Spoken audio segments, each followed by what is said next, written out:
Olá, Mafalda. Em primeiro lugar, quero-te agradecer por teres aceito o convite de estar aqui a conversar um bocadinho comigo. Quero-te agradecer em meu nome e em nome da Learn to Be também. E se calhar iria começar por pedir que se apresentasse um bocadinho. Quem é a Mafalda?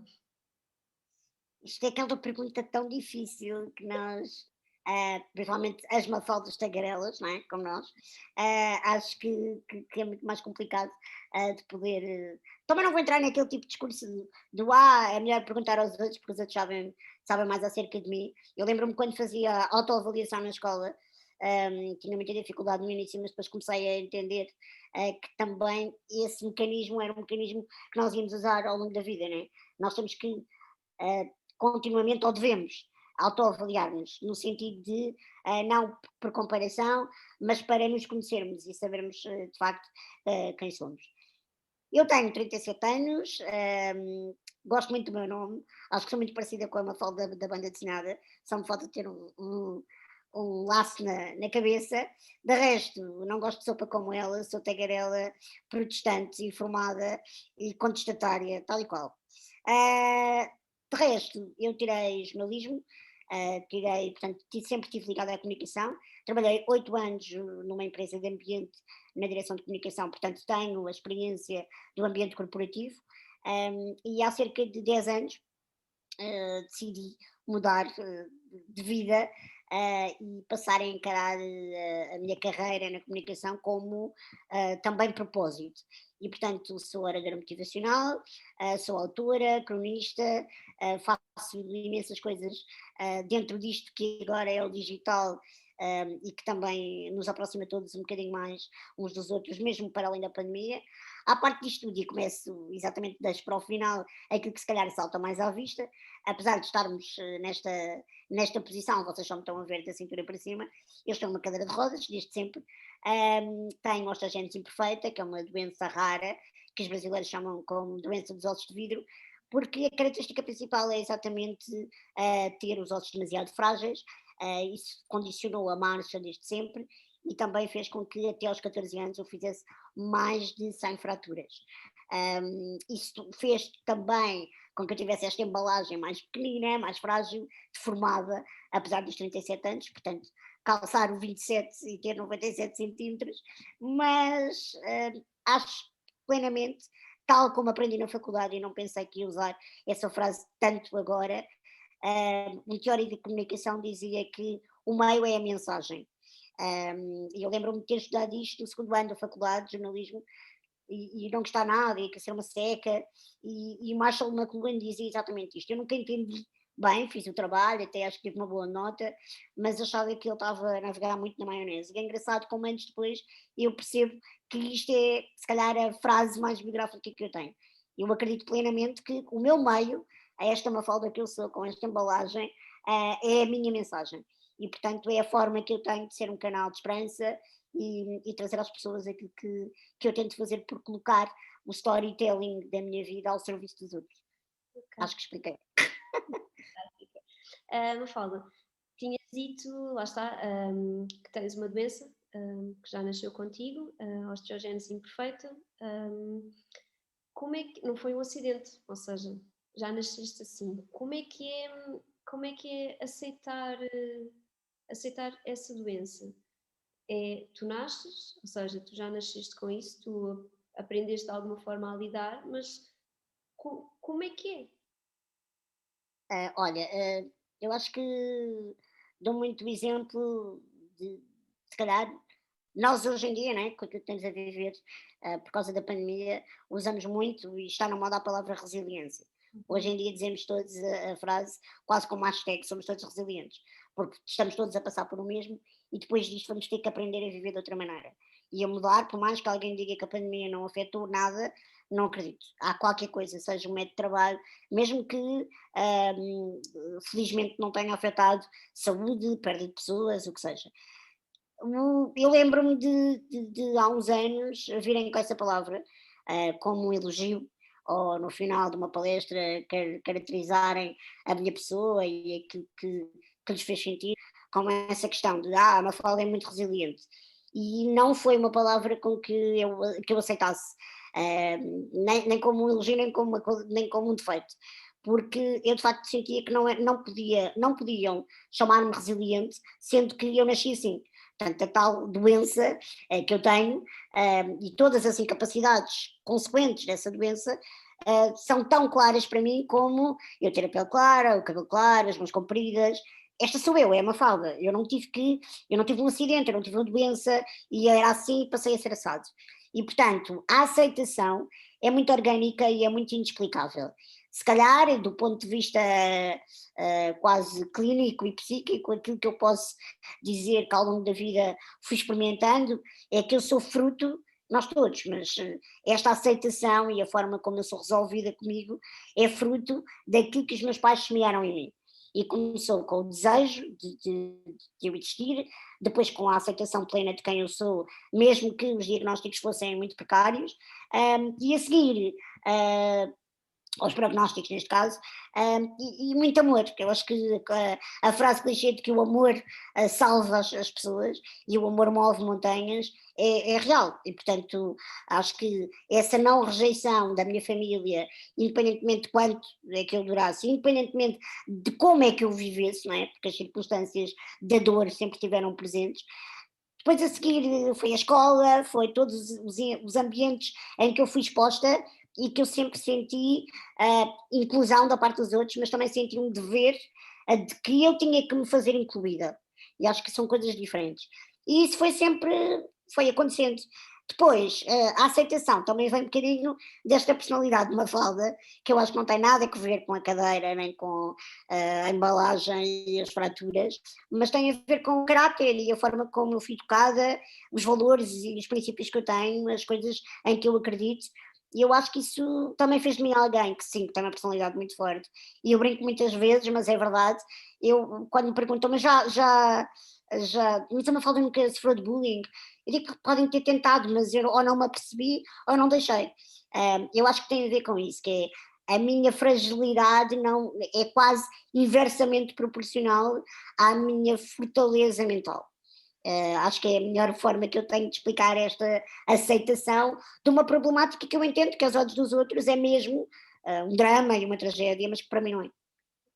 A Mafalda tocou num pontinho que é importante e que eu queria falar um bocadinho com a Mafalda sobre isso, que foi, eu vou acompanhando a Mafalda, já não é segredo, e nas coisas que eu via eu percebi que a Mafalda dá muito valor aos seus pais.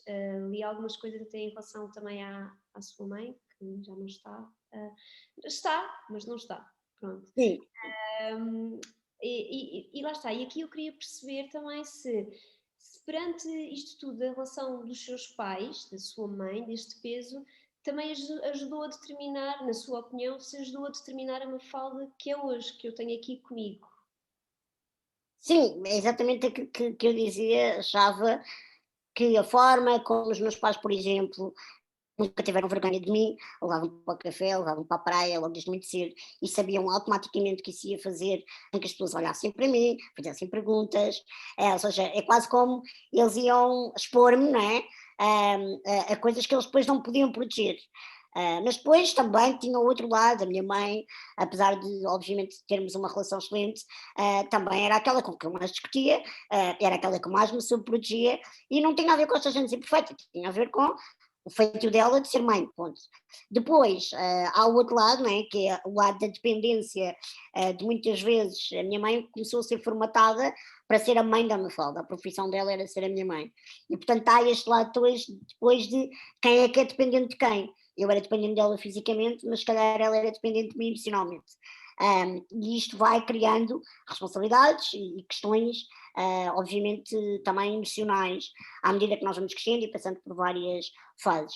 Mas depois há todo o lado também os meus pais, por exemplo, à medida que me iam contando as histórias, sei lá, da carochinha, do capuchinho vermelho, as histórias que nós ouvimos na infância, né? A minha infância há 37 anos, eram quase ligadas, à medida também que eu ia tendo idade para perceber algumas coisas, não podia ser tudo à bruta, mas eram quase alternadas com as minhas histórias, o que aconteceu na maternidade, a forma como, o que eu podia ou não podia fazer, o que é que me podia esperar ou não. Não tínhamos conversas do, pronto, vamos lá definir o futuro, não era, era muito natural, era muito orgânico, por isso é que eu acho que quando de facto uma família recebe um diagnóstico, depois de ter vivido de determinada forma, tu tens que quase que te unir, encontrar uma estratégia mental. Comigo não, ou seja, eu acho que, por exemplo, eu desconstruo esse lado de tal ser uma coisa e passar a ser outra, e dizer que se calhar eu iria viver isso, e até com os meus pais, se fosse ao contrário, se de repente aparecesse um medicamento ou um milagre e eu começasse a andar, então aí eu ia ter que aprender a ser outra Mafalda, que não aquela que fui até agora. Portanto, eu acho que foi tudo muito natural, eles eram muito novos, portanto também não tinham, se hoje em dia já nenhum bebê traz guia de instruções, eu muito menos, mas eu acho que eles foram muito corajosos também, e quando me falava que sim, é uma coisa que eu gosto de falar, independentemente da minha mãe já não estar connosco fisicamente, eu acho que nós às vezes podemos desengar-nos muito com os pais. Eu não tive uma relação incrível com os meus pais. Nós discutíamos exatamente porque eu era muito rebelde, exatamente porque eu também não era uma miúda calma e tímida e não lhes dei problemas loucos, mas não fazia a vida fácil. E portanto, a verdade é que eu acho que nós chegamos a uma fase da nossa vida adulta em que achamos que podemos não ter uma relação de melhores amigos que os pais, ou não temos a melhor relação do mundo, ou tipo, chegarmos àquela idade da adolescência, queremos muito sair de casa, e eu tive essa fase, não é? Eu vivo sozinha há 9 anos, mas eu acho que há uma diferença entre amar e ter uma ligação incrível com os pais e honrar quem eles são. E para mim, o meu maior guia, quase de instruções para a vida, que é completamente atemporal, é a Bíblia, e a Bíblia diz isso, um dos mandamentos é honrar o pai e a mãe, mesmo independentemente de todos os stresses que nós possamos ter com eles, porque estás a honrar o teu era uma vez, estás a honrar a tua história, e portanto eu acho que tenho que o fazer até me lembrar, porque há um poder grande quando nós honramos os outros, e mesmo quem nos faz bem, até quem nos faz mal às vezes, porque nos ensina alguma coisa. Ok. Mafalda, uma das coisas que a Mafalda gosta é da escrita, e a escrita, como muitas pessoas sabem, acaba por ser um processo terapêutico que nós psicólogos também pedimos e muitas vezes recomendamos a que as pessoas façam. Para a Mafalda também funciona desta forma? Funciona também como um processo terapêutico, a escrita? Para mim escrever é como lavar os dentes, beber água, não é aquela coisa do eu não tenho nada, por isso é que eu não gosto de dizer, como diz, eu sou escritora, eu tenho um livro publicado, isso não faz de mim escritora. Tenho de facto, e tenho consciência, não posso estar modéstia à parte a dizer, não sei se escrevo bem. Eu sei que escrevo bem, e acho que isso também é importante, nós temos esta, lá está, autoavaliação dos nossos dons e talentos. Mas quando eu digo que não sou escritora é porque eu não sou aquela pessoa que acorda de manhã todas as horas e está a olhar para o papel, para a folha em branco, hoje vou escrever. Eu gostava de ser mais assim, mais disciplinada. Eu tenho amigos escritores que estão constantemente a dar-me na cabeça que eu podia já ter muito mais coisas publicadas e aventurar-me em coisas maiores, e romances, mas eu sou muito pouco organizada, metódica, disciplinada, sou muito artista nesse lado. E às vezes é mau, porque tem que haver, ok, há a vocação e a inspiração, mas tem que haver a transpiração e o trabalho. E eu trabalho de outro tipo de coisas, mas nisto da escrita, principalmente quando é ficção, ainda não estou. Aliás, eu digo que se calhar eu tenho que viver mais uns aninhos, depois lá para os 50, isso talvez aconteça. Mas a escrita, portanto, há pessoas que eu sei que na psicologia é um dos exercícios também, se calhar aconselhado, de uma catarse, não é? As pessoas terem diários e escreverem e habituarem-se a isso, e que muitas vezes há pessoas que não se conseguem expressar ou falar e expressam-se melhor a escrever. Para mim, eu não consigo olhar para isso como, lá está, como uma ferramenta específica a acontecer. Eu sei que tenho coisas para passar na comunicação, tanto oral como escrita, e portanto, daí eu sentir que enquanto eu sentir que tenho coisas para dizer, prefiro fazê-lo dessa forma de não ficcionada do que andar a inventar histórias de carochinha, independentemente da minha imaginação ser fértil ou não. Agora, a escrita para mim, por exemplo, eu gosto muito mais de Eu adoro conversar, adoro falar, mas as minhas conversas de WhatsApp são assim, estás a ver, assim, este tamanho, e depois os meus áudios também não são voice notes, são podcasts. Mas trabalhar, por isso é que eu não podia ser jornalista, porque a capacidade de síntese morreu há muito tempo em mim.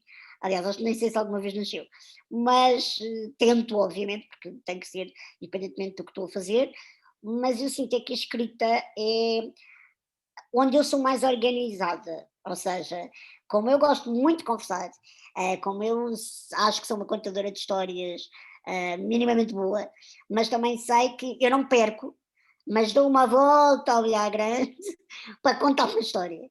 E vou aos detalhes e sei como é que estava o tempo e nananã. E na escrita eu sou muito mais organizada, sou muito mais assertiva, e apesar, mesmo quando escrevo muito, sei que flui muito mais. Mas da mesma maneira que acredito que foi uma dádiva, os tais dons e talentos que eu reconheço e que os outros também reconhecem em mim, a escrita muitas das vezes não é muito racional, ou seja, eu sinto mesmo que há um veículo e um canal e é quase como se não fosse eu a carregar nos dedos, a carregar nas teclas do computador ou a escrever à mão. Eu gosto muito de continuo a escrever à mão, a ter agendas de papel, prefiro mil vezes ler um livro do que ler no iPad. E portanto não sou contra a tecnologia, pelo contrário, porque ela existe para me facilitar a vida, mas sou muito old school nesse lado. Agora a escrita, acho que é uma coisa que está a ser desenvolvida, começou muito cedo, mas que eu gostava muito de atingir o patamar da disciplina e de acordar às tantas e ficar assim a olhar para o papel em branco ou para o fundo em branco e dizer pronto, agora vou ficar aqui meia hora, alguma coisa há de sair e depois não sai e no dia a seguir voltar outra vez. Acho que um dia isso vai acontecer. Ok. Fala, agora voltando aqui a um assunto um bocadinho mais delicado, e era uma coisa que se calhar eu gostava que tentássemos ver se a Mafalda consegue ajudar neste campo, que é, hoje em dia, e principalmente até na fase da pandemia, se bem que já antes, a questão das redes sociais fazem com que haja muita comparação, não é? Nós vivemos num mundo em que todos nos comparamos uns com os outros, ou quase todos, na grande maioria, seja um carro novo, seja um restaurante muito bom, o prato de comida fantástica, comida gourmet, a roupa nova, pronto, e existe aqui realmente muita comparação e comparamos-nos, acaba por ser esta a verdade. Como é que a Mafalda, ou que feedback é que a Mafalda podia dar no sentido de que as pessoas com mais vulnerabilidades, com as mais fragilidades, como é que podem encarar isto? Porque nós falávamos há pouco e a Mafalda disse uma coisa que é interessante, que é se já sofri de bullying, eu não sei, porque não me apercebi, e ainda bem que assim é. A verdade é que lá está, é que vivemos hoje em dia principalmente numa facilidade de fazer bullying, porque é agarrar no telefone, alterar a imagem e escrevemos o que quisermos, porque as redes sociais têm, se é um meio de veículo tão bom, porque nos consegue colocar perto das pessoas que nos são importantes e tal como nós, que éramos pessoas desconhecidas e que nos cruzámos, pronto, de forma positiva, isto também pode ser um veículo de forma negativa e acaba por magoar quem está no seu canto, quem não está à procura de problemas e está a fazer o seu percurso normal e de repente provavelmente acorda e tem uma mensagem mais negativa de alguém que nem conhece, que nem sabe quem é verdadeiramente a pessoa, e aqui não estou a falar da Mafalda em particular, estou a falar em geral de qualquer pessoa. Aqui a minha questão era, lá está, como é que se pode aprender a lidar com estas fragilidades, com estas vulnerabilidades? Acho que esse é um trabalho que acho que nem as pessoas têm consciência que ele está a começar. Acho que os piores tempos das redes sociais ainda nem vieram. E eu não sou pessimista, mas acho que esta geração está. Eu tenho um know-how que este ano, o ano passado já não tive tanto, e este ano também não. Eu fazia muitas palestras em escolas e cheguei muito a ter este feedback de miúdos adolescentes ou pré-adolescentes, em que tu chegas a esta idade dos 12, 14, 16 anos, perguntas o que é que eles querem ser quando forem grandes, ou perguntas que sonhos é que eles têm, ou não têm nada e é um vazio assustador, só querem basicamente comer, dormir, passear, andar de skate, qualquer coisa. Ou então, quando de facto começam a expressar-se um bocadinho mais, querem ser famosos, querem ser influencers, querem ser youtubers, instagramers, whatever. Querem fazer unboxings e acham que isso é profissão. Eu sou aquela, relativamente às redes sociais no seu geral, eu sou a pessoa que não digo, ou seja, eu não olho para a ferramenta e digo que aquilo é o diabo, no sentido em que eu também as uso. Ou seja, eu acho é que, como em tudo, e há outras, nós agora se calhar olhamos para as redes sociais exatamente como uma problemática deste tempo, mas já tivemos outras coisas. E eu acho é que sendo ferramentas, elas existem como uma ferramenta, como um martelo, como uma faca, para, para nós usarmos e não para sermos usados por elas. Eu acho que nós estamos um bocadinho a entrar estamos completamente confundidos e deixamos que as máquinas e que a rede social nos torne reféns dela e sejam elas a usarmos e não ao contrário. Portanto, eu nunca tive problemas nas redes sociais. Ah, sei muito bem o que é que partilho. Não faço daquilo o meu diário. Lembro-me de uma vez escrever um post exatamente sobre isso. Acho que faz muita falta, muito boa gente, ter tido um diário na infância com uma chavinha e um cadeado, porque fazem daquilo um diário. Ah, e acho que não pensamos, e estamos a falar, há coisas horríveis para quem tem filhos e a forma como expõe as crianças, o que é que, já para não falar de todas as questões sexuais e a violência no namoro e por aí fora. E há coisas de facto muito graves a acontecer, pedofilias e por aí fora. E portanto, o que eu acho é que eu não sou contra a liberdade de expressão, pelo contrário, hum, mas estou cada vez mais a favor de, em casos demasiado radicais, e a nível político também, acho, não é entrarmos numa ditadura, mas acho que tem que haver um maior controle, principalmente pelos grandes monstros que criaram o Facebook, o Instagram e tudo isto. Porque tu não podes, por simplesmente, e nós vimos o caso do Trump e do que aconteceu na América, não é? Chega ali um momento em que tu não podes disseminar mentiras e incitação à violência e ao racismo, só porque tens uma ferramenta. Então acho que no que a mim diz respeito e no feedback das pessoas as pessoas que eu sigo, eu tento sempre afastar-me de pessoas tóxicas, sejam elas físicas ou digitais. Há muitas vezes, dou o benefício da dúvida, há vezes em que começo a seguir alguém porque me chamou a atenção isto ou aquilo. Há coisas que eu entendo que vendem mais e o marketing é mais aberto, e também não gosto de julgar as pessoas pela primeira aparência e achar que só porque estão a fazer determinado tipo de coisas ou gostam de aparecer em restaurantes ou podem ou não sei o que são fúteis. Acho que temos que ter este equilíbrio. Às vezes é muito fácil cairmos nessa esparrela de depois também estamos constantemente como nos estamos a comparar, lá está, estamos-nos a projetar, depois estamos a julgar. Eu só posso falar por mim. Eu escolhi um veículo. Eu tento usar a consistência e a coerência, porque a mim faz muita confusão. E eu tenho ofertas de marcas e coisas que vêm ter comigo e ou querem só que eu experimente sem sequer mostrar nada, ou que possam fazer sentido para as coisas que eu normalmente falo e que eu escrevo.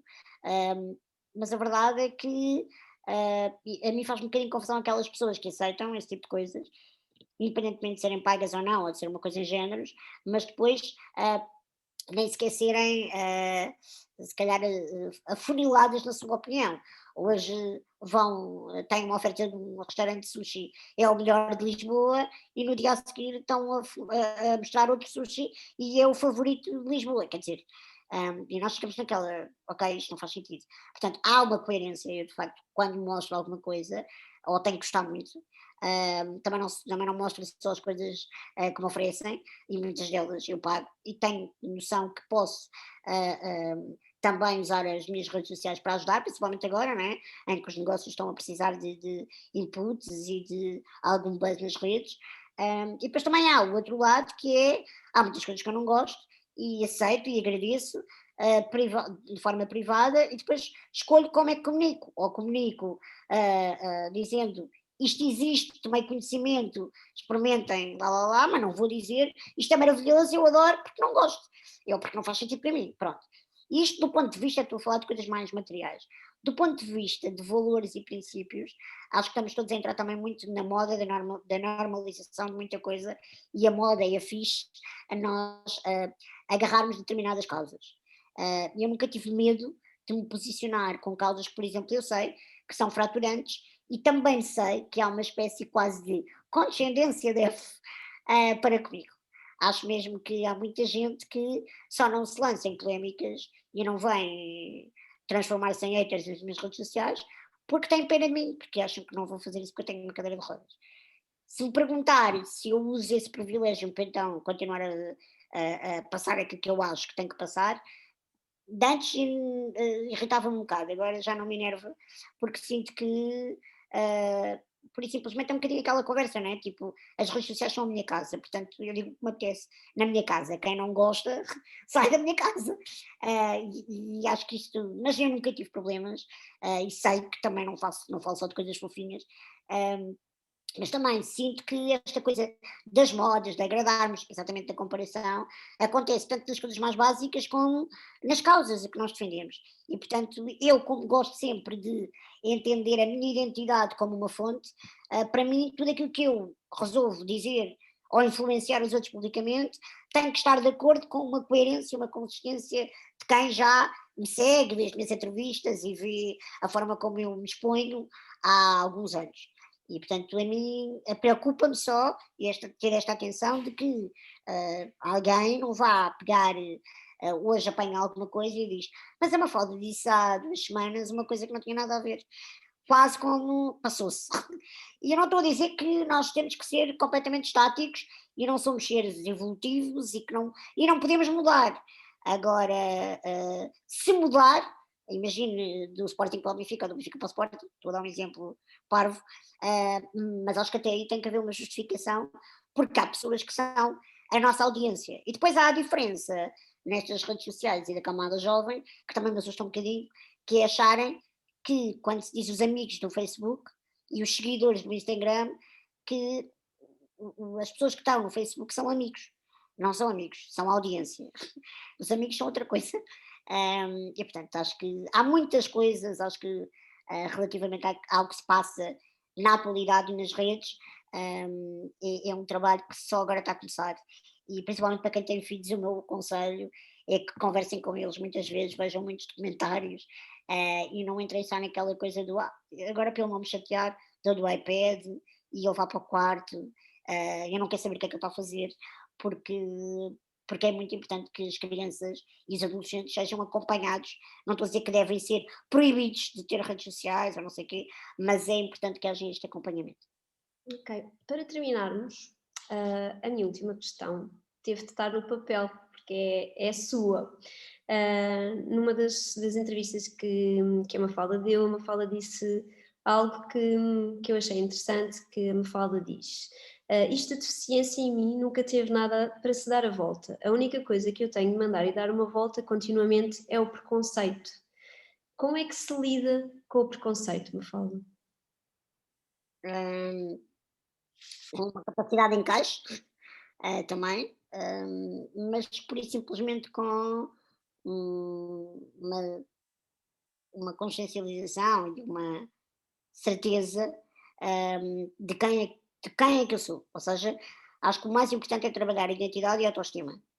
E a partir disto, o preconceito é o quê? É um pré-conceito de alguém. Significa que alguém, quando tem um preconceito para comigo, essa pessoa não me conhece e está a julgar de antemão eu sou. Porque há uma diferença entre uma pessoa que tenha educadamente vontade e curiosidade de saber coisas acerca de mim. Fazer-me perguntas e a ignorância às vezes é uma benção, mas quando alguém de facto é curioso e vê-me na rua e quer saber mais coisas e tudo mais, com educação, eu não sou contra as pessoas que questionam, não é? Eu costumo dizer que nunca sei da idade dos porquês, senão não tenho ido para jornalismo. Portanto, eu fui treinada para perguntar. e continuo a ser muito curiosa e adoro pesquisar e saber coisas novas e, portanto, não julgo essas pessoas, nem acho que temos que andar todos longe uns dos outros neste não relacionamento. Agora, no que é preconceito, portanto, nesta coisa de julgar alguém sem sequer fazer uma pergunta primeiro, é algo que, obviamente, que eu não aceito, mas eu acho que mais do que não aceitar é aquela história de eu não posso controlar aquilo que vem à minha vida, eu posso controlar a forma como eu lido com isso e a forma como o que é que sai de mim perante isso. Portanto, os preconceitos, como eu lido com eles, é não deixar que eles me afetem, que eles tenham qualquer autoridade e poder sobre mim, e isso só pode acontecer se eu tiver todos os dias um bocado esta consciência. Vou dar um exemplo quase visual, eu não faço isto, mas quase nós vemos ao espelho, né, e dizer eu sei quem eu sou, e não pode ser ninguém, aliás, as pessoas que eu permito que entrem e que opinem a meu respeito e me critiquem, porque eu preciso disso, me corrijam, são as pessoas que mais me conhecem. São os meus melhores amigos, é o meu pai, são o meu irmão e a minha cunhada do coração, que não são de sangue, mas é como se fossem. Portanto, as pessoas que de facto, as pessoas que trabalham comigo há muitos anos, e que foram vendo esta evolução da Mafalda. Essas, eu acho que é muito importante também nós também não entrarmos naqueles quase túneis estreitos em que não queremos ouvir ninguém. Não é por aí. Mas nos desconhecidos, que normalmente são os preconceituosos, não é? E que formulam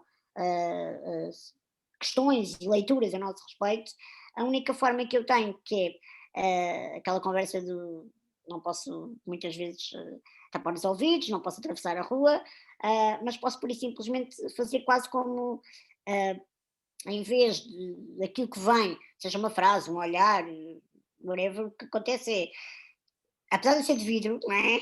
É quase aquilo é uma bola, vamos imaginar uma bola de ténis, que vem contra mim, e porque eu sou frágil, ah, ela parte o vidro e entra. E o que eu faço com a minha identidade e com esta questão de me conhecer e saber o que é que estou cá a fazer, é a minha parede de vidro transforma-se em betão. Então a bola bate e volta para trás e faz ricochete. Portanto, é a única forma que eu tenho, é não deixar de facto entrar nada que não me acrescente, que não me edifique, que não me nutra e que também não que possa destabilizar, mas para, para, para sair alguém melhor do que aquela que entrou. E portanto, acho que é muito por aí. Não há preconceito que nasça de ninguém que nos conhece. Portanto, tem que ser de alguém que não nos conhece. Ok. Mafalda, já acabamos. Obrigada. Quero lhe agradecer em meu nome, mas em nome da Learn to Be também, por ter aceito este bocadinho. Eu sei que é sempre a correr, a agenda. Sim, É isso. isso mesmo. Mas muito, muito sucesso, boa sorte para este ano difícil e desafiante, não é? Para quem faz aquilo que a Mafalda faz. Muito obrigada, gostei muito. Mafalda, um beijinho. Obrigada.